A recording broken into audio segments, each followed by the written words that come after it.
Hello students, previous lecture video में हमने simple past tense या फिर जिसे आप पास्ट इंडेफिनिट टेंस भी कह सकते हो, इसके हिंदी सेंटेंसेस को इंग्लिश में कैसे ट्रांसलेट करेंगे और इसके लिए जो भी रूल्स एंड फॉर्मेट रिक्वायर्ड थे वो सारा डिटेल में जान लिया था। तो आज इस क्लास में हम पास्ट टेंस को ही कंटिन्यू करेंगे और पास्ट टेंस का जो सेकंड टाइप है पास्ट कंटिन्यूअस टेंस को डिटेल में जानेंगे और ये भी जानेंगे कि कैसे किसी पास्ट कंटिन्यूअस टेंस के हिंदी सेंटेंसेस को इंग्लिश में ट्रांसलेट कर सकते हैं। तो बिना टाइम वेस्ट किए स्टार्ट करते हैं।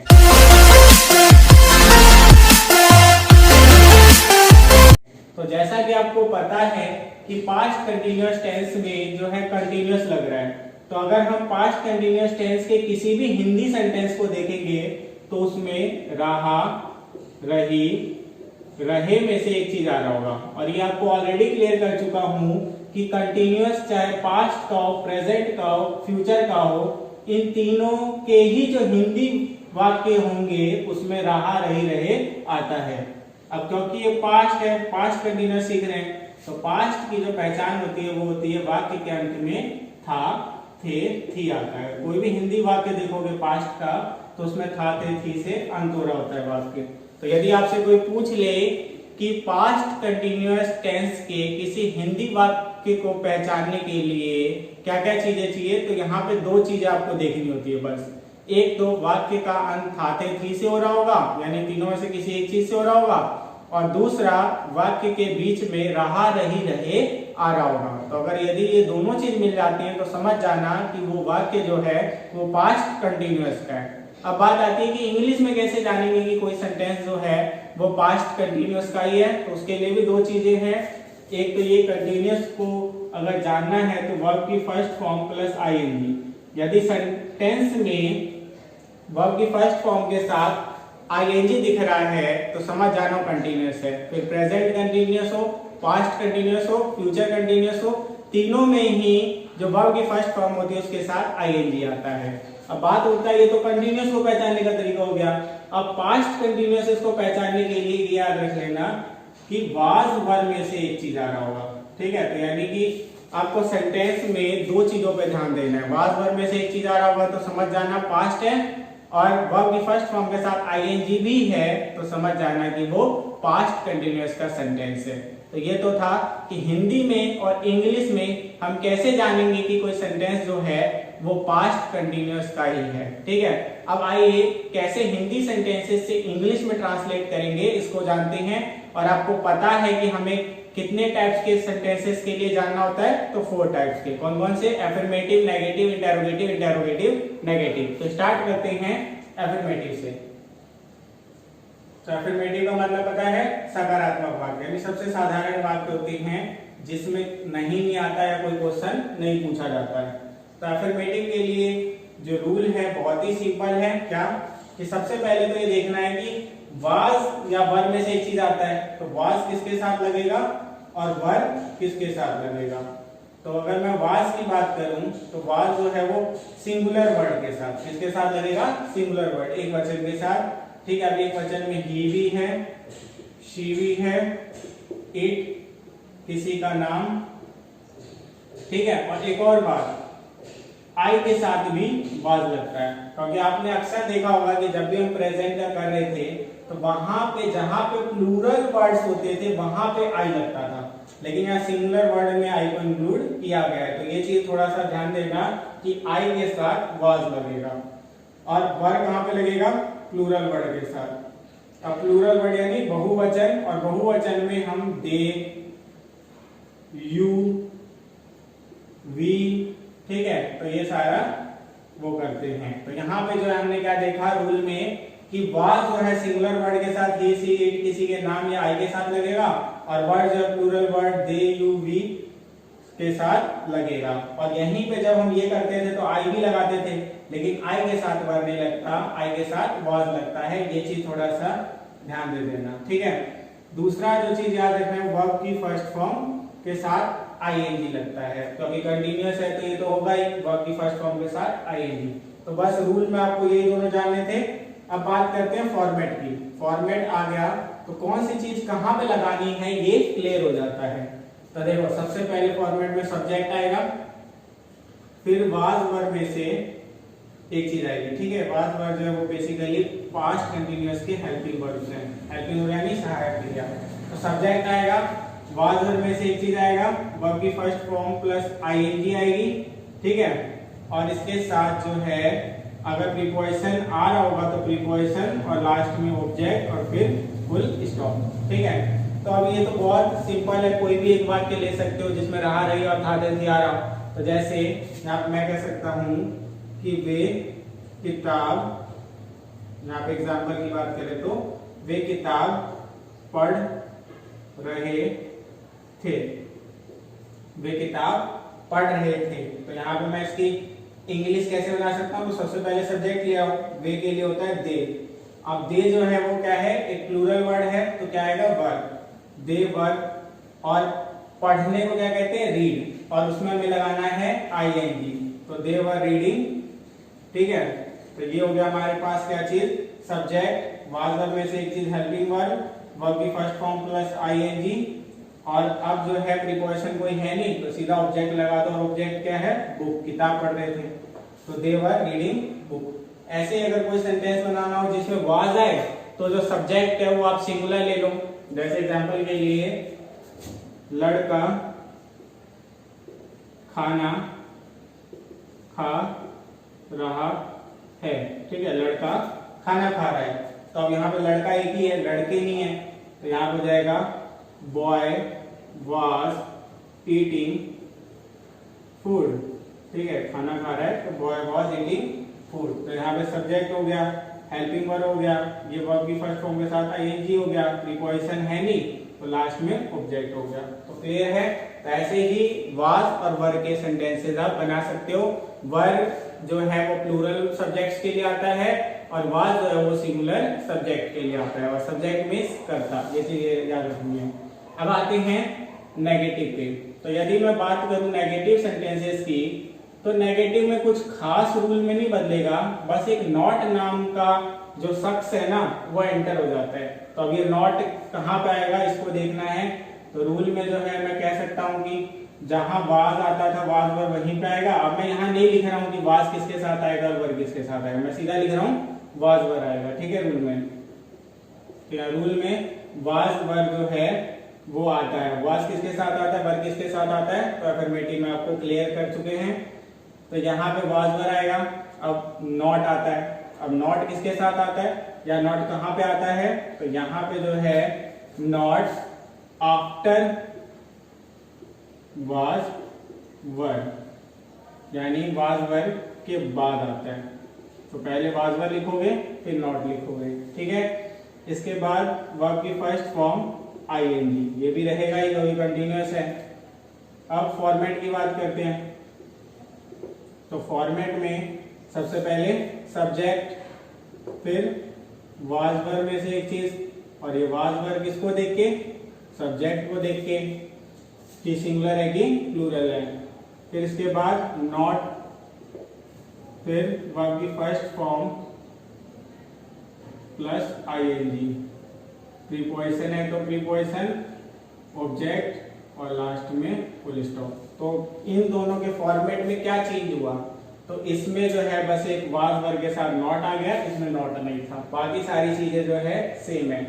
तो एग्जाम्पल की बात करूं तो एग्जाम्पल में आप आराम से जो भी यहाँ सेंटेंस बनाएंगे उसी में नहीं लगा देंगे तो वो बन जाएगा नेगेटिव का सेंटेंस पास्ट कंटिन्यूअस के। तो यहाँ पे हम लिख सकते हैं लड़कियां क्रिकेट नहीं खेल रही थी, ठीक है, लड़कियां क्रिकेट नहीं खेल रही थी। तो यहाँ हो जाएगा गर्ल्स। अब क्योंकि प्लूरल वर्ड है, लड़कियां हैं, तो प्लूरल के साथ क्या आता है, वर्ब, वर्ब और इसके बाद नॉट। देखो वाज वर्ब के साथ क्या है, बाद क्या है, नॉट। तो यहाँ पे गर्ल्स वर नॉट, और खेलने को क्या कहते हैं, प्ले, और उसमें लगा दो आईएनजी। तो girls were not playing cricket, ठीक है। तो ये तो हो गया किसके लिए, प्लूरल सब्जेक्ट के लिए। अब एक सिंगुलर के लिए बना लेते हैं कि राधा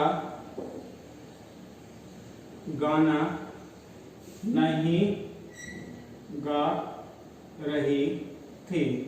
तो अब राधा गाना नहीं गा रही थी, तो नहीं ने तो बता दिया नेगेटिव है, रही ने कंटिन्यूअस है और थी ने पास्ट है। तो पास्ट कंटिन्यूअस का नेगेटिव सेंटेंस है। तो इसको इंग्लिश में ट्रांसलेट करने के लिए फॉर्मेट देखो, सबसे पहले सब्जेक्ट, सब्जेक्ट क्या है राधा, तो सब्जेक्ट लिख दिया।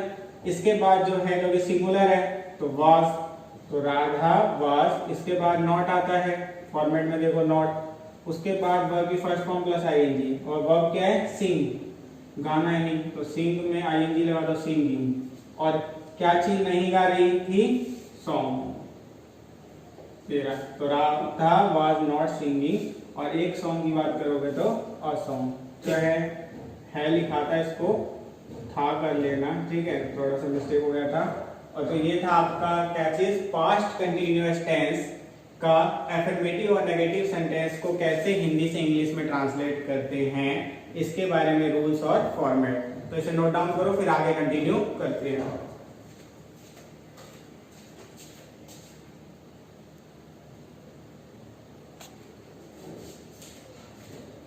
हाँ, तो बात करते हैं जो पास्ट कंटिन्यूअस के इंटेरोगेटिव और इंटेरोगेटिव नेगेटिव सेंटेंस है इसके रिगार्डिंग। तो यहाँ पे इंटेरोगेटिव की अगर बात करूं तो इसके रूल्स में क्या आपको जानना है, कुछ खास नहीं, कुछ ही चीजें चेंज होती है अफर्मेटिव सेंटेंसेस से। वो है कि जो वाज वर्ड है ना, जो यहाँ पे आप वाज वर्ड लगाते थे, वो वाज वर्ड जो है वो बिफोर सब्जेक्ट, बिफोर सब्जेक्ट यानी सब्जेक्ट के, सब्जेक्ट से पहले, सब्जेक्ट से पहले लगेंगे, ठीक है। तो ये चीजें क्लियर रखनी है। दूसरी ये है कि कई ऐसे सेंटेंसेस मिलेंगे, ठीक है, जिनकी जब इंग्लिश ट्रांसलेट करेंगे तो WH फैमिली से होंगे। आपको क्लियर कर चुका हूं कि दो तरह के इंटेरोगेटिव सेंटेंसेस होते हैं, एक वो होते हैं जो हेल्पिंग वर्ब से स्टार्ट होते हैं और एक वो होते हैं जो WH फैमिली से स्टार्ट होते हैं। तो WH फैमिली से स्टार्ट होने वाले भी होंगे और किनके साथ होंगे ये आपको क्लियर है, तो ये कंडीशनल होते हैं, ठीक है। इसके साथ जो है आपको वर्ब की फर्स्ट फॉर्म के साथ आईएनजी लगाना ही पड़ेगा, ठीक है। और साथ में क्वेश्चन मार्क जो है वो एंड ऑफ सेंटेंस, यानी सेंटेंस के लास्ट में क्वेश्चन मार्क आएगा, किसके, जो इंटेरोगेटिव सेंटेंसेस होता है उसमें, क्योंकि प्रश्न वाचक होते हैं तो जो इंटेरोगेटिव का जो सिंबल है या क्वेश्चन मार्क है वो लगाना ही पड़ता है। तो ये समझ आ गया।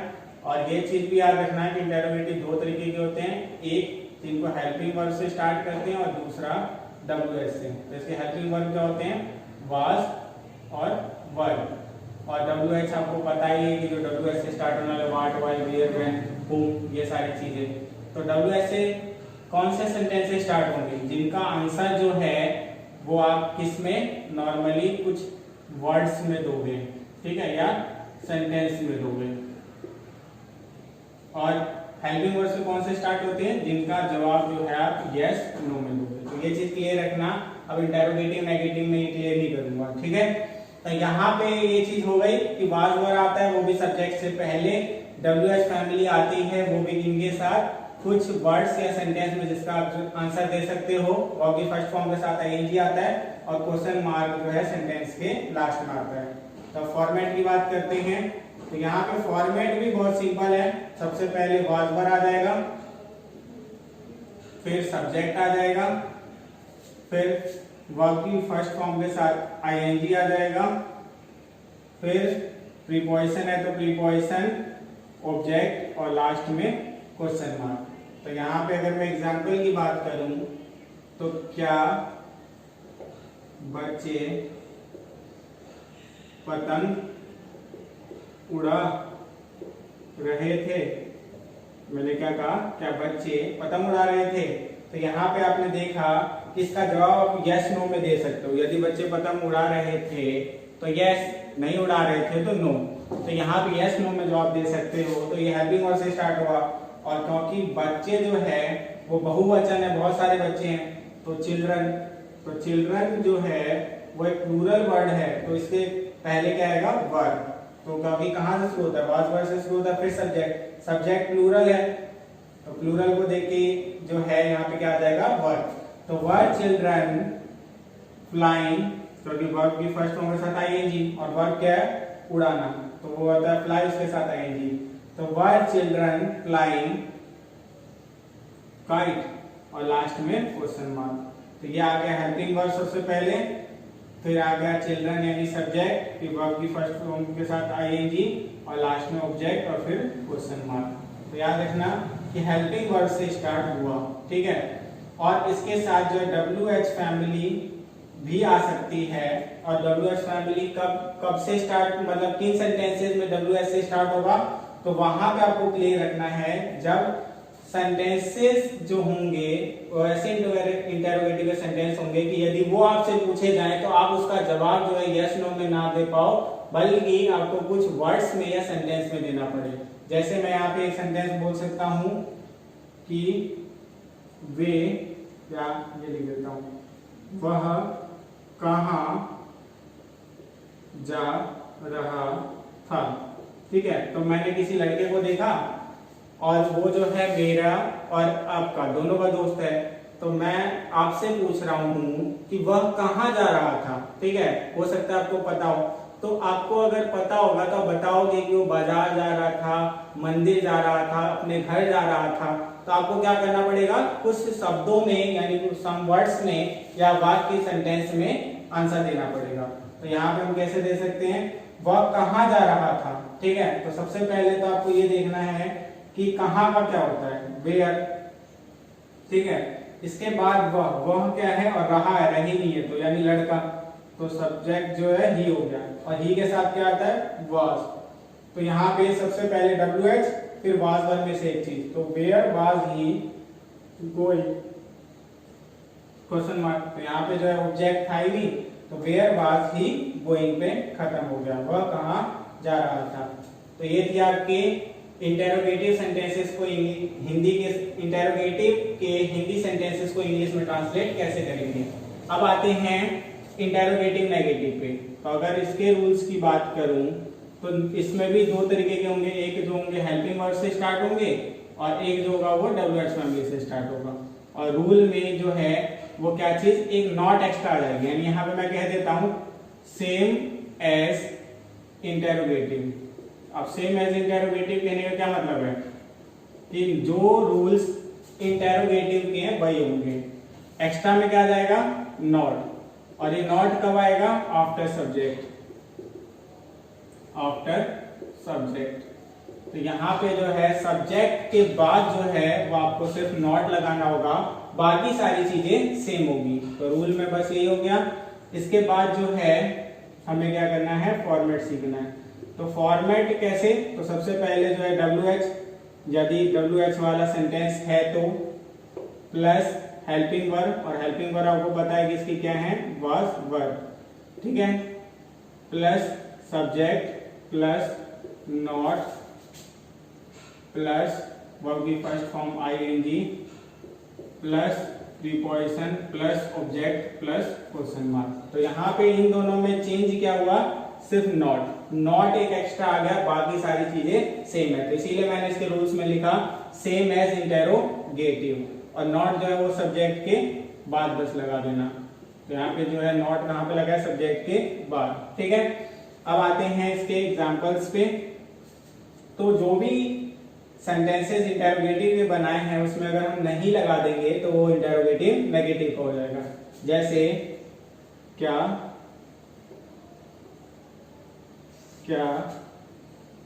सुरेश नहीं पढ़ रहा था, नहीं पढ़ रहा था, ठीक है। अब यहाँ पे जो है मैंने क्या किया है कि ऑब्जेक्ट नहीं लगाया, चाहो तो ये भी लिख सकते हो, क्या सुरेश किताब नहीं पढ़ रहा था, तो यहाँ पे ऑब्जेक्ट भी आ गया। तो क्या सुरेश किताब नहीं पढ़ रहा था, अगर नहीं पढ़ रहा था तो आप कहोगे यस, और पढ़ रहा था तो नो। तो यानी यस नो में आप जवाब दे सकते हो, तो यस नो में आंसर दे सकते हो, तो यानी हेल्पिंग वर्ब से स्टार्ट होगा, क्योंकि यस नो में हम जब जवाब दे सकते हैं तो उसकी स्टार्टिंग कहाँ से होती है, हेल्पिंग वर्ब से। और यदि हम सेंटेंस में या कुछ वर्ड्स में देंगे तो उनकी स्टार्टिंग होती है WH से, ठीक है। तो यहाँ पे याद रखना, बहुत बार समझा चुका हूँ। तो यहाँ पे जो है सुरेश, अब सुरेश जो है वो क्या है, एक लड़का है या किसी का नाम है, तो इसके साथ आएगा वाज। तो वाज सुरेश और इसके बाद नॉट, तो was Suresh not reading book. तो यहाँ पे जो हमने क्या किया, वाज वर्ड से सेंटेंस स्टार्ट किया यानी हेल्पिंग वर्ड से, फिर सब्जेक्ट लगा दिया, ठीक है, ये हेल्पिंग वर्ड सब्जेक्ट, फिर नॉट आ गया, फिर वर्ब की फर्स्ट फॉर्म के साथ आईएनजी, प्रीपोजिशन कोई था नहीं, फिर डायरेक्ट ऑब्जेक्ट और लास्ट में क्वेश्चन मार्क, ठीक है। तो ये तो हो गया आपका क्या, जिसके अंदर हमें आंसर जो है यस नो में देना पड़ता है और सेंटेंस जो है हेल्पिंग वर्ड से स्टार्ट होते हैं। अब एक ऐसा एग्जांपल लेते हैं जिसमें कि हमें कुछ वर्ड्स में या सेंटेंस में आंसर देना पड़े, जैसे कि बच्चा दूध क्यों नहीं पी रहा था, ठीक है। अब यहाँ पे जो है आपसे एक वाक्य आपको मिला, बच्चा दूध क्यों नहीं पी रहा था। अब सीधी सी बात है, हो सकता है कि उसको दूध अच्छा नहीं लगता हो, या हो सकता है कि उसको उस समय पे कोई बीमारी हो जिसमें टेस्ट नहीं आ रहा हो दूध का। तो यहाँ पे जो है कई रीजंस हो सकते हैं और आप कई जवाब दे सकते हो, और सारे जो आंसर्स होंगे वो आप कुछ वर्ड्स में या सेंटेंस में दोगे। तो इसका जो हमें स्टार्टिंग करना है वो किससे करना पड़ेगा, WH से। तो WH में क्यों का क्या होता है, वाई, तो वाई। अब इसके बाद जो है बच्चा है, बच्चे नहीं है यानी कि सिंगुलर है, तो चाइल्ड, सिंगुलर के लिए बच्चा जो होता है इसकी इंग्लिश चाइल्ड, तो वाई वाज, और सिंगुलर के लिए क्या आता है हेल्पिंग वर्ब वाज, तो वाई वाज चाइल्ड। उसके बाद नेगेटिव है तो not, why was child not drinking milk. तो यहाँ पे जो है हमने क्या देखा कि WH फैमिली से स्टार्ट होने वाला सेंटेंस, क्यों, क्योंकि इसका जो नॉर्मली कहें तो इसका आंसर जो आप दे सकते हो वो यस नो में नहीं देते हो, वो आप किस में देते हो, कुछ वर्ड्स में या सेंटेंस में। तो इसीलिए WH फैमिली से स्टार्ट हुआ। तो ये था क्लियर कि बच्चा दूध क्यों नहीं पी रहा था, why was children not drinking milk. तो आज जो है हमने पास्ट कंटिन्यूअस के जितने भी सेंटेंसेस हो सकते हैं उसको इंग्लिश में ट्रांसलेट कैसे करेंगे ये डिटेल में जान लिया। तो मिलते हैं पास्ट परफेक्ट के साथ नेक्स्ट वीडियो में, तब तक के लिए